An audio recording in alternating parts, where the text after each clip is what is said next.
Good evening.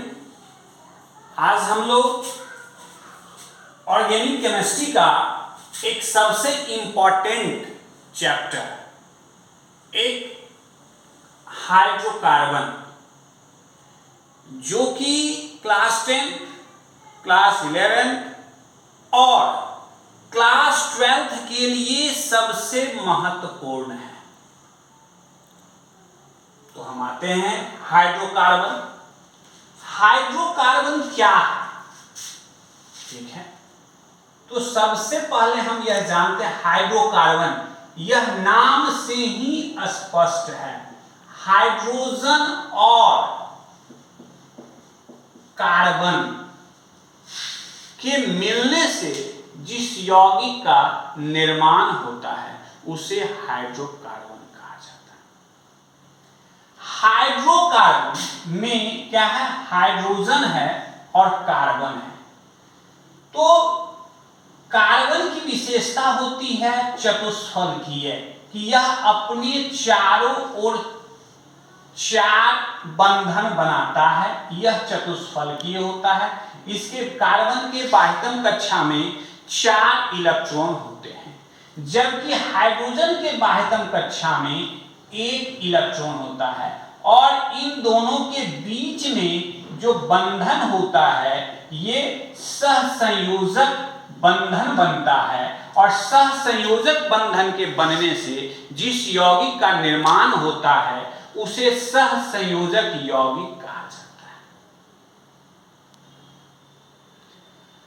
Hydrocarbon का जो यौगिक है वह 2 प्रकार के श्रृंखला का निर्माण करता है।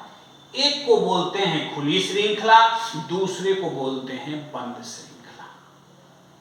खुली श्रृंखला ओपन चैन, ओपन चैन में जो कार्बन होता है वह एक श्रृंखला, सीधी श्रृंखला के रूप में होता है।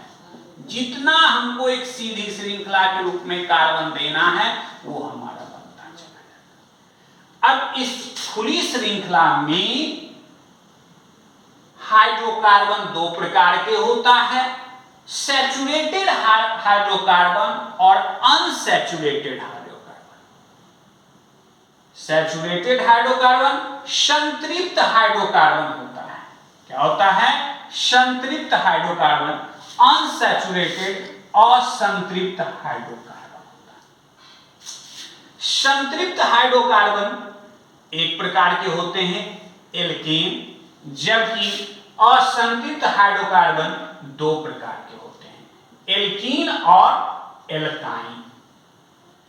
बंद श्रृंखला 3 प्रकार के होते हैं, एलिसाइक्लिक, बाईसाइक्लिक और एरोमेटिक। इसकी चर्चा हम लोग बाद में करेंगे। सबसे पहले हम इसकी चर्चा करते हैं एल्केन। एल्केन और एल्केन के पहले हम एक ट्रिक बताते हैं जिसे याद करना होगा। इसे हम याद करेंगे। कैसे याद करेंगे? ये 10 नाम है। जैसे किसी बच्चे का नाम होता है राम, मोहन, सोहन। क्रिकेट में 11 प्लेयर होते हैं, 11 प्लेयर का नाम याद रखना पड़ता है। ठीक उसी प्रकार हम यहाँ पे सीख रहे हैं हाइड्रोकार्बन के यौगिकों के बारे में। तो हाइड्रोकार्बन के जो यौगिक हम बनाएंगे उसके पहले ये 10 नाम हमको याद रखना है। वो 10 नाम क्या है? Meth, eth, prop, but, pent, hex, hept, oct, non dec. बस गाना की तरह इसको याद कर लेंगे। Meth, eth, prop, but, pent, hept, hex, oct, non dec. एकदम अपने जुबान पे इसको लाना है। Meth, eth, prop, but, pent, hex, hept, oct, non dec. यदि यह याद हो गया तो जो भी यहाँ पे हाइड्रोकार्बन का फिगर है वह सारे दिमाग में बन जाएगा। अब हम आते हैं एल्केन की ओर। तो एल्केन में 2 शब्द हैं, एल्क जोड़ एन। इसको हम तोड़ देते हैं तो ये हमारा हो जाता है एल्क जोड़ एन। एल्क जोड़ एन, एल्क का अर्थ होता है कार्बन की संख्या। एल्क का अर्थ क्या होता है? कार्बन की संख्या, जबकि एन का अर्थ होता है एकल बंधन। एन का अर्थ क्या होता है? एकल बंधन, सिंगल बॉन्ड, सिंगल बॉन्ड। ठीक, तो अब थोड़ा सा ऊपर लेके जैसे हमने इसको याद किया, ठीक उसी प्रकार हमें 3 प्रीफिक्स है। प्रीफिक्स मींस उपसर्ग। उपसर्ग किसे कहते हैं? तो हिंदी व्याकरण या संस्कृत व्याकरण में सभी पढ़े होंगे कि वैसा शब्दांश जो किसी शब्द या संज्ञा के पहले लगकर उसके मूल अर्थ को बदलता है, उसे हम प्रीफिक्स कहते हैं। और ये हमारा, सॉरी यहाँ पे प्रीफिक्स नहीं, ये हमारा सफिक्स है, जिसे हम बोलते हैं प्रत्यय। इसे हम प्रीफिक्स कहेंगे और ये मेरा सफिक्स हो गया प्रत्यय। एन इन आइन, एन इन आइन, एन का अर्थ हो गया सिंगल बॉन्ड, एकल बंधन। क्या हो गया? एकल बंधन। इन का अर्थ हो गया द्विबंधन और आइन का अर्थ हो गया त्रिबंधन। तो इस 10 के साथ इसको हम इंग्लिश मीनिंग की तरह याद कर लेंगे। क्या है? एन एकल बंधन, इन द्विबंधन, आइन त्रिबंधन। अब चलते हैं एल्केन के पास। तो अभी हमने एल्केन के बारे में क्या बताया? एक कार्बन की संख्या और एक एकल बंधन, यह होता है। अब इसका सामान्य सूत्र होता है, एल्केन का सामान्य सूत्र होता है CnH2n+2। एल्केन का सामान्य सूत्र क्या होता है? CnH2n+2। ऊपर दिखाई, नीचे दिखाई देता है, ऊपर ही हम लिखते हैं। ठीक है, क्या होता है?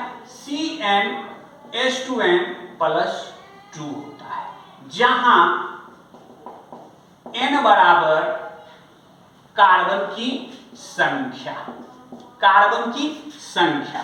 अब इसके आधार पर हम यौगिक बनाएंगे। तो सबसे पहले हम यौगिक का नाम लिखने के लिए सीखेंगे।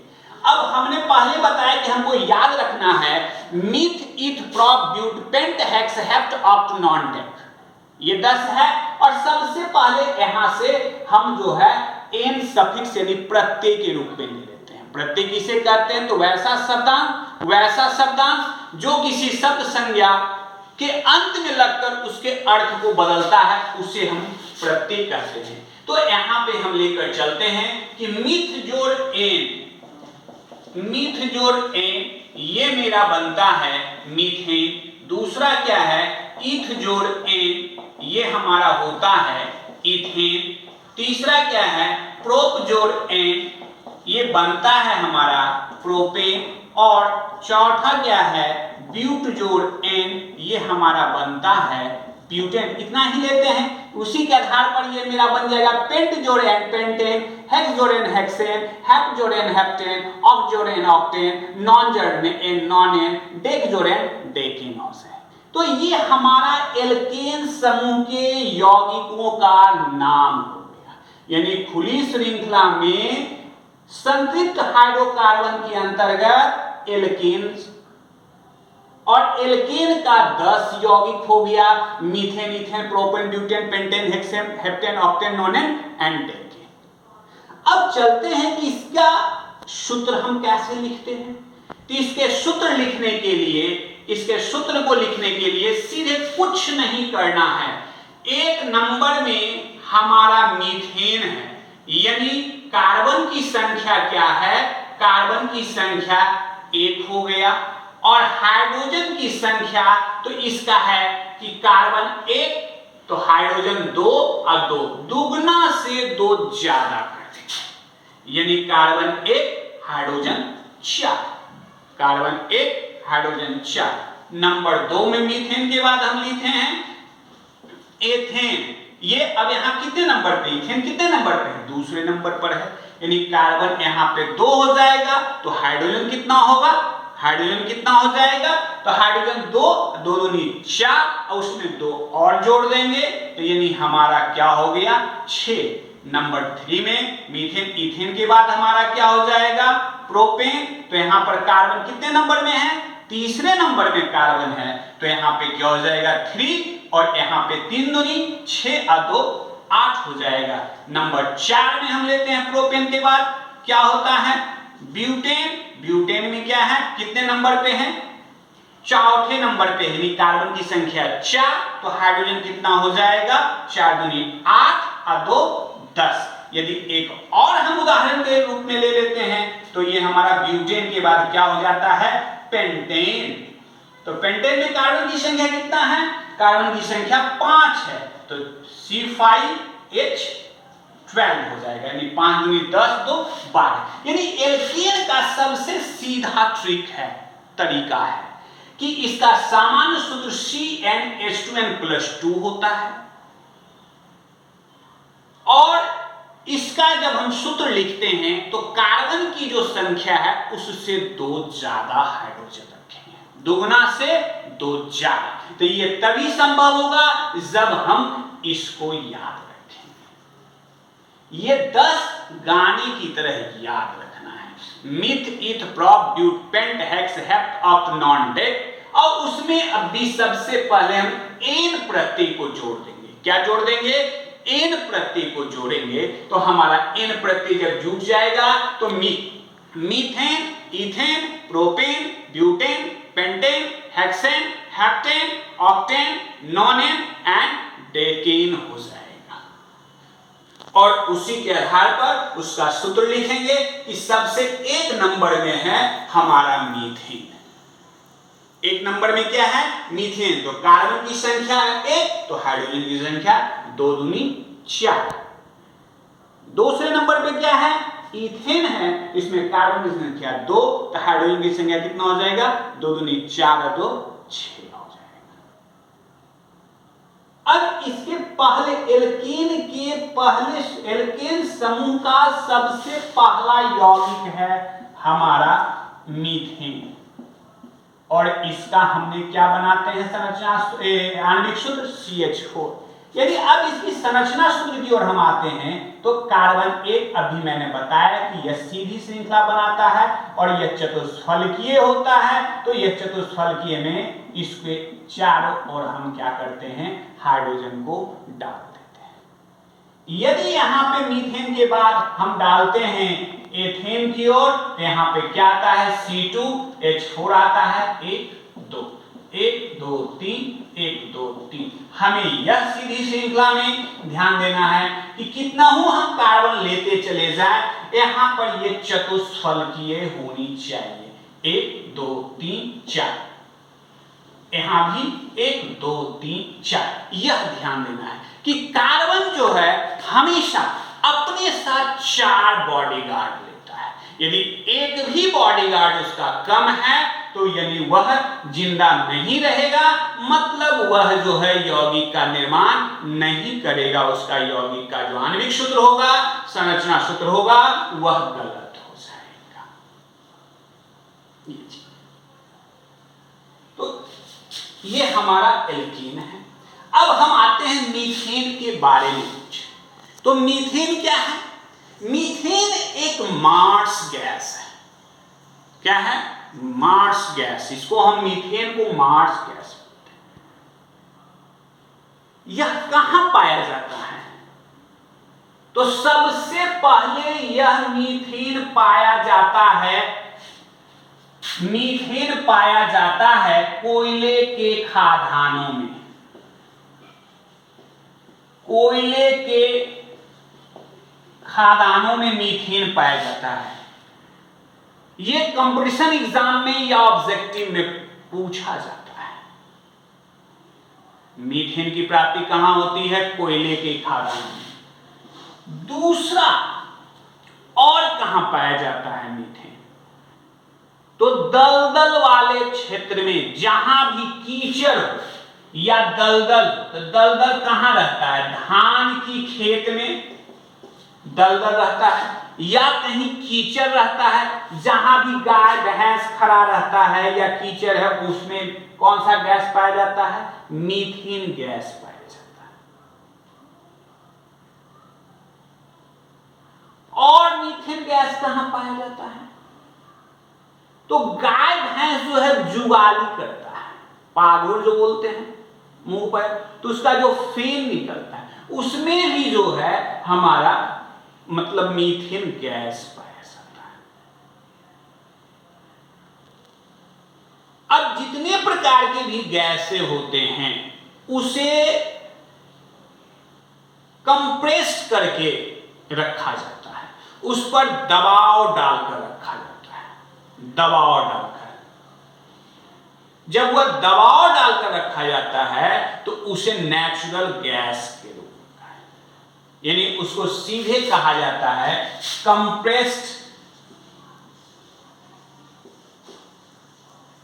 Compressed natural gas. Compressed means हो गया संपीड्य प्राकृतिक गैस, यानी मीथेन क्या हो गया? संपीड्य प्राकृतिक गैस। ये है। अब इससे क्या निकल गया? ये हमारा किसका फुल फॉर्म हो गया? CNG। इसका शॉर्ट नेम क्या है हमारा? CNG, compressed natural gas. अभी बड़े बड़े शहरों में या अभी जो है नई नई जो गाड़ियां आ रही है 4 व्हीलर वगैरह, वो CNG से चलती है। मतलब अब CNG में कौन सा गैस पाया जाता है? तो अब शायद पता हो गया होगा कि CNG जो गाड़ी है उसमें मीथेन गैस ही रहता है, यानी कंप्रेस्ड नेचुरल गैस।